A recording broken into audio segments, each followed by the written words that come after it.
നമസ്കാരം. ഞാൻ കലാമണ്ഡലം ബാലസുബ്രഹ്മണ്യം, കഥകളി നടൻ.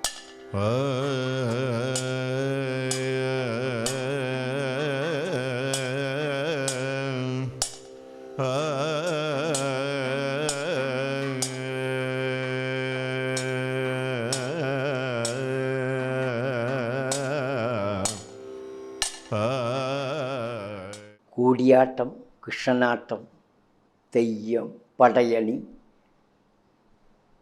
എന്നീ കലാരൂപങ്ങളും അനവധി നാടൻ കലകളിൽ നിന്നും ഉണ്ടായിത്തീർന്ന ഒരു കലാരൂപത്തെയാണ് കഥകളി എന്ന പേരിൽ അറിയപ്പെട്ടത്. കഥകളിയുടെ ആദ്യത്തെ പേര് രാമനാട്ടം എന്നായിരുന്നു. ആ രാമനാട്ടത്തിൽ നിന്നാണ് കഥകളി ഉണ്ടായിത്തീർന്നത്.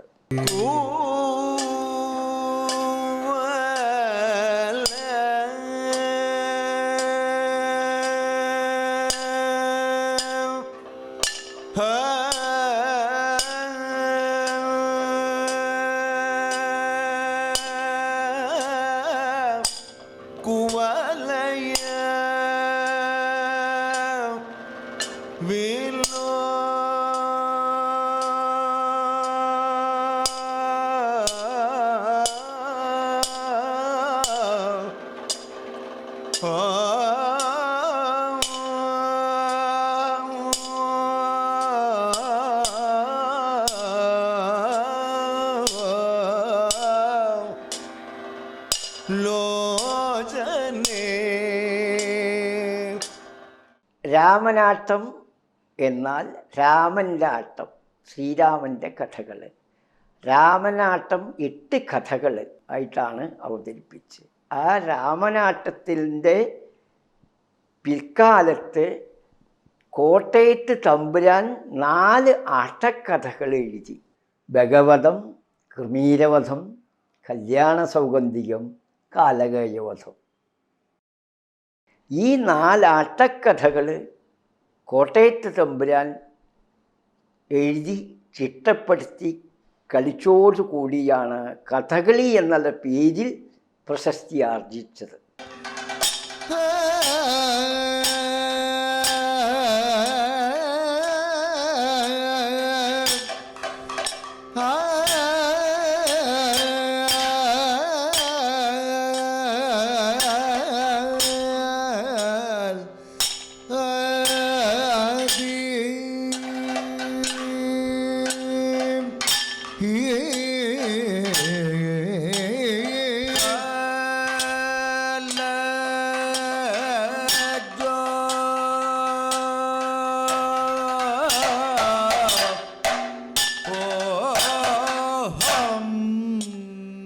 കോട്ടയത്ത് തമ്പുരാൻ്റെ 4 ആട്ടക്കഥകൾ വന്നതോടു കൂടിയിട്ട് കഥകളി എന്ന പേരിൽ പ്രശസ്തി ആർജിച്ചു. ആ കഥകളിയിൽ തുടങ്ങുമ്പോൾ 2 സമ്പ്രദായമാണ് ആദ്യം ഉണ്ടായത്. ഒന്ന് കപ്പളിങ്ങാട് സമ്പ്രദായം, ഒന്ന് കല്ലടിക്കോടൻ സമ്പ്രദായം. സമ്പ്രദായം എന്ന് പറഞ്ഞാൽ ശൈലി. ആരാണോ ഗുരുനാഥനായും കൊണ്ട് പഠിപ്പിച്ച് ആ കലാപ്രസ്ഥാനത്തിനെ വളർത്തിക്കൊണ്ടുവരുന്നത് എങ്കിൽ ആ ആചാര്യൻ്റെ നാമധേയത്തിലായിരിക്കും പിന്നെ ആ പേര് വരുന്നത്. അതുകൊണ്ടാണ് ഈ സമ്പ്രദായം കപ്പളിങ്ങാട് സമ്പ്രദായവും കല്ലിടക്കോടൻ സമ്പ്രദായവും ഉണ്ടായിത്തീർന്നത്. കപ്പളിങ്ങാട് സമ്പ്രദായം അഭിനയപ്രധാനമായും കല്ലടിക്കോടൻ സമ്പ്രദായം അഭ്യാസപ്രധാനമായും നിലനിന്നു പോരുന്നു. ഈ 2 സമ്പ്രദായത്തിൽ നിന്നും വേണ്ടത് മാത്രം എടുത്ത് ഉണ്ടാക്കിയ ഒരു സമ്പ്രദായമാണ് കല്ലുവഴി സമ്പ്രദായം. ആ കല്ലുവഴി സമ്പ്രദായം ഉണ്ടാക്കിയത് കുയിൽത്തൊടി ഇട്ടിരാരിശമേനോനാണ്. അദ്ദേഹത്തിൻ്റെ ഒരു പുരുഷായുസ് മുഴുവൻ അനവധി കുട്ടികളെ പഠിപ്പിച്ചിട്ടുണ്ട് എങ്കിലും പട്ടിക്കാന്തൊടി രാവുണ്ണിമേനോൻ ആശാനെ പഠിപ്പിച്ച് ആ ആചാര്യൻ്റെ പിൽക്കാലത്തുള്ള അനവധി ശിഷ്യ പരമ്പരയെ പഠിപ്പിച്ചതിൻ്റെ ഫലമായിട്ടാണ് ഇന്ന് കല്ലുവഴി സമ്പ്രദായത്തിന് അതിപ്രശസ്തി അർജിച്ചത്. പട്ടിക്കാന്തൊടി രാവുണ്ണിമേനോൻ ആശാൻ അനവധി ശിഷ്യപ്രശിഷ്യരെ കഥകളിക്ക് വേണ്ടി പഠിപ്പിച്ച് ആചാര്യന്മാരാക്കി പ്രശസ്തി ആർജിച്ചു. ആ ആചാര്യന്മാരെല്ലാം പല പല സ്ഥാപനങ്ങളിലും പഠിപ്പിക്കാൻ തുടങ്ങി. ഈ ആചാര്യൻ്റെ കാലഘട്ടത്തിൽ കഥകളി നമ്പൂതിരിമാരുടെ ഇല്ലങ്ങളിലായിരുന്നു നിലനിന്നിരുന്നത്.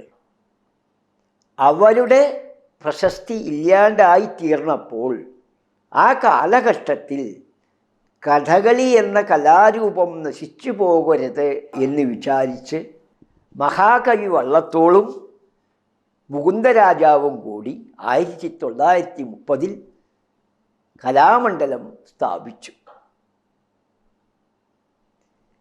കലാമണ്ഡലം സ്ഥാപിച്ചതോടുകൂടി ഈ കഥകളിയിൽ നിന്ന് പഠിച്ചിറങ്ങുന്ന കുട്ടികൾ കലാമണ്ഡലം കൃഷ്ണൻ നായർ ആദ്യത്തെ വിദ്യാർത്ഥിയാണ്. പട്ടിക്കാന്തൊടി രാവുണ്ണിമേനോൻ ആശാൻ പഠിപ്പിച്ച ശിഷ്യന്മാരിൽ കലാമണ്ഡലം രാമൻകുട്ടി നായരാശാൻ, കലാമണ്ഡലം പത്മനാഭൻ നായരാശാൻ, കലാമണ്ഡലം ഗോപിയാശാൻ അവരുടെ ശിഷ്യനായും കൊണ്ടാണ് ഞാൻ കലാമണ്ഡലത്തിൽ പഠിക്കാൻ ചേർന്നത്.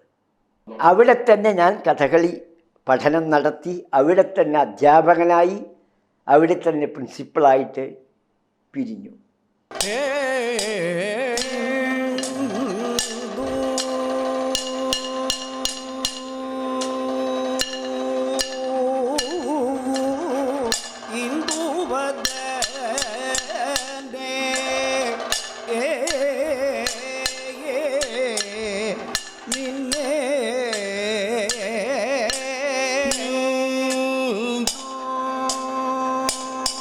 ചൊല്ലിയാട്ടം എന്ന് പറഞ്ഞാൽ നടൻ ആടയാഭരണങ്ങളില്ലാണ്ട് മുദ്രകളെ കൊണ്ടും മുഖഭാവങ്ങളെ കൊണ്ടും ശരീരചലനങ്ങളെ കൊണ്ടും പാട്ടുകാർ പാടുന്ന കഥാസന്ദർഭങ്ങളെ ചെണ്ടാമദ്ദളത്തോടു കൂടി കളരിയിൽ അഭിനയിക്കുന്നതിനെയാണ് ചൊല്ലിയാട്ടം എന്ന് പറയുക.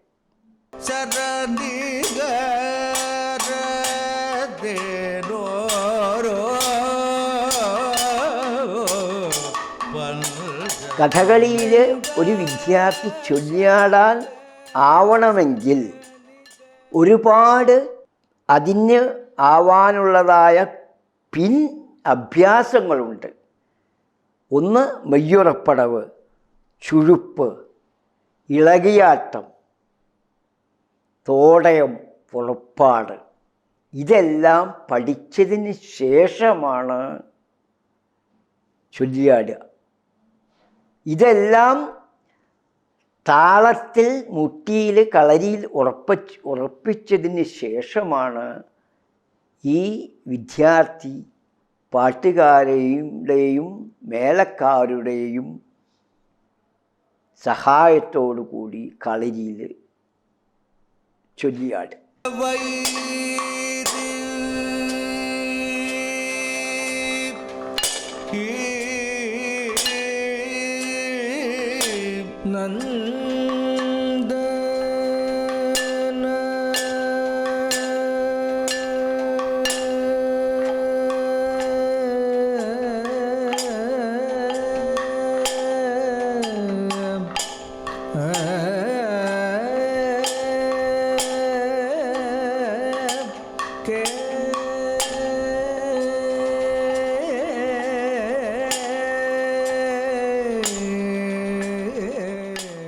അഭ്യാസക്രമത്തിന് ഒരു സമ്പ്രദായമുണ്ട്. കുട്ടിത്തരം, ഇടത്തരം, അത്യവസാനം. അങ്ങനെയാണ് ചൊല്ലിയാടിയിട്ട് വിദ്യാർത്ഥികളെ പഠിപ്പിക്കുന്നത്. ചെറിയ കഥാപാത്രങ്ങൾ, ഇടത്തരം കഥാപാത്രങ്ങൾ, ആദ്യവസാന കഥാപാത്രങ്ങൾ.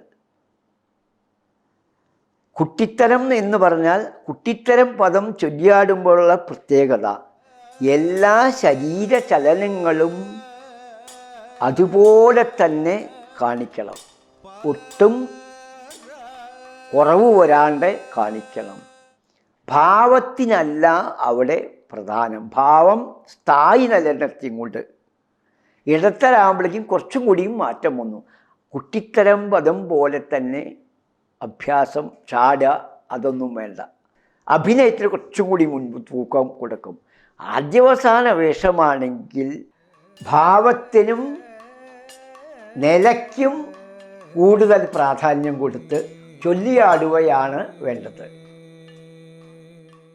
ഒരുപാട് കുട്ടിത്തരം വേഷമുണ്ട്. അതിലാദ്യമായിട്ട് അരങ്ങേറ്റത്തിന് പഠിപ്പിക്കുന്നത് സുഭദ്രാഹരണം കൃഷ്ണനാണ്.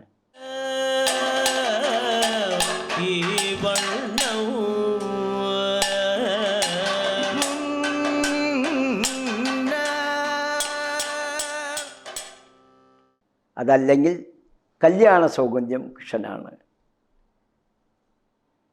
പിന്നെ കൃമീരവതം കൃഷ്ണൻ. കൃഷ്ണവേഷത്തിന് ഏറ്റവും പ്രധാനമുണ്ട് കളരിയിൽ. കളരിയിൽ ആദ്യം പഠിപ്പിക്കുന്ന വേഷങ്ങൾ മുഴുവൻ കൃഷ്ണൻ്റെ വേഷമായിരിക്കും. കുട്ടിത്തരം പദങ്ങൾക്ക് മുഴുവൻ കൃഷ്ണൻ്റെ വേഷത്തിനാണ് തിരഞ്ഞിരിക്കുന്നത്. അരങ്ങത്ത് ആദ്യവസാനം ഉപകഥാപാത്രങ്ങളായിരിക്കാം. കൃഷ്ണൻ ആദ്യവസാനം അല്ലെങ്കിലും മറ്റുള്ള വേഷങ്ങളാണ് ആദ്യവസാനമെങ്കിലും കൃഷ്ണൻ കളരിയിൽ ആദ്യം പഠിപ്പിക്കുന്നത് പ്രധാനം തന്നെയാണ്. കൃഷ്ണൻ്റെ വേഷം പഠിപ്പിച്ച് ശരീരചലനങ്ങൾ വൃത്തിയായതിന് ശേഷമേ അടുത്ത ഇടത്തരത്തിലേക്ക് മറ്റു കഥാപാത്രങ്ങൾ പഠിപ്പിക്കാൻ ശ്രമിക്കുകയുള്ളൂ.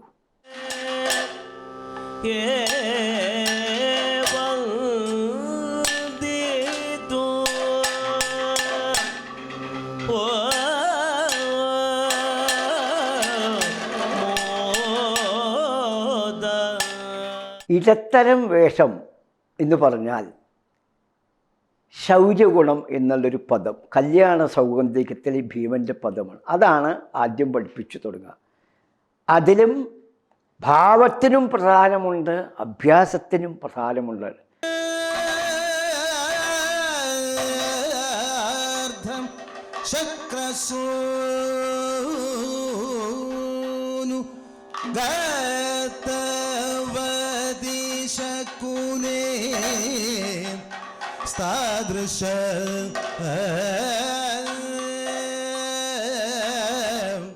ആ പദം പഠിപ്പിച്ച കഴിഞ്ഞാൽ ചെമ്പതാളത്തിലാണ്.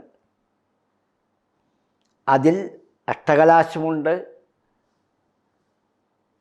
കലാശങ്ങളുണ്ട്, വ്യത്യസ്തമായ കെട്ടിച്ചാടലുകൾ, ചുഴുപ്പുകൾ, ഇളകിയാട്ടം എല്ലാം കുട്ടിത്തരം പോലെ തന്നെ വെച്ച് ചവിട്ടിയിട്ട് കാണിച്ച് വൃത്തിയായിട്ട് ചെയ്യേണ്ട ഒരു കഥാപാത്രമാണ് ശൗര്യകുളം ഭീമൻ്റെ പദം.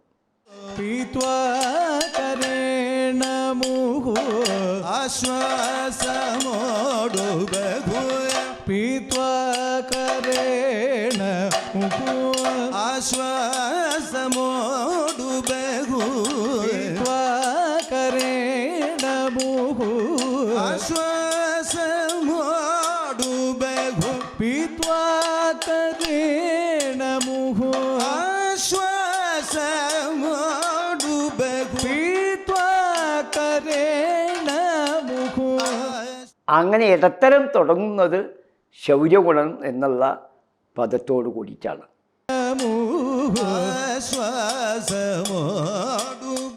ആദ്യവസാനം ആദ്യവസാനം എന്ന് പറഞ്ഞാൽ കഥയിലെ നായകന്മാരുടെ വേഷം. ഇപ്പോൾ കോട്ടയം കഥകളാണെങ്കിൽ ധർമ്മപുത്രർ, കൃമീരവധം ധർമ്മപുത്രർ, ബാലേ കേൾനി എന്നുള്ള പദം, കല്യാണ സൗഗന്ധികത്തിലാണെങ്കിൽ പാഞ്ചാല രാജതനയ എന്ന പദം, കാലകേയവധത്തിലാണെങ്കിൽ സലജ്ജോഹം എന്നുള്ള അർജുനൻ്റെ പദം, ഭഗവതത്തിൽ ആണെങ്കിൽ ബാലേ വരിക എന്നുള്ള പദം.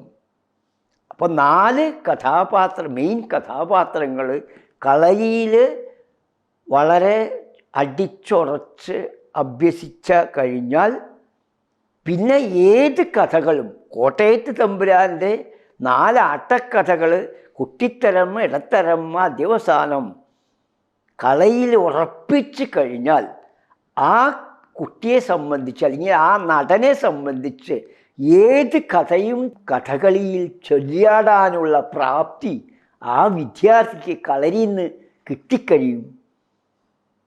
അതാണ് ചൊല്ലിയാട്ടം കൊണ്ടുള്ള നേട്ടം എന്നുള്ളതാണ് എൻ്റെ അനുഭവത്തിൽ എനിക്ക് തോന്നിയിട്ടുള്ളത്. എൻ്റെ വളർച്ച ഇത്തരത്തിലാണ് ഉണ്ടായിത്തീർന്നത് എന്നുള്ളതാണ് എനിക്ക് പറയാനുള്ളത്.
But